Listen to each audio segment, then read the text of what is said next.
We've been telling you how it's been such a wet winter, and hopefully a lot of that will help areas like Detroit Lake this summer. We all know last summer was a really dry one. So how's the lake looking now? Joseph Dames following up on the water levels at Detroit Lake.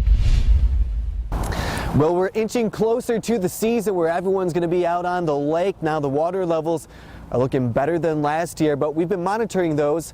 What's the update? I have some of that here.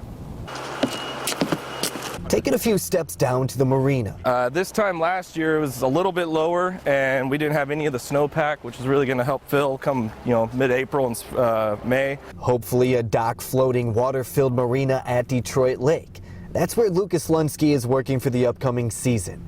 He is prepping Detroit Lake Marina for a hopeful summer. So much extra wood this year from it not raising up and taking it all out. That's why we're going ahead and burning all that. Burning off debris and setting up the docks after they had to move them last season to cater to the low levels. This year they brought them back to their normal location, expecting higher water levels. Since the water didn't raise, we ended up having to move them over to a whole different part of the lake. And so one by one we pulled each dock section out, put it in the water, and rebuilt a whole new marina. The Army Corps of Engineers are keeping track, and those water levels are higher than last year. Right now, today, the reservoir elevation is at 1,509 feet above sea level.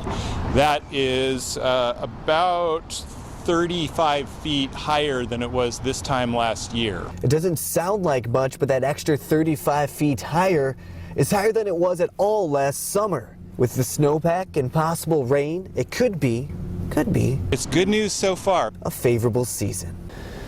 And even though we had a healthy amount of snowfall that's helped with these water levels, still going to depend on those spring rains to add to those totals. Reporting in Detroit Lake, Joseph Dames, KOIT 6 News.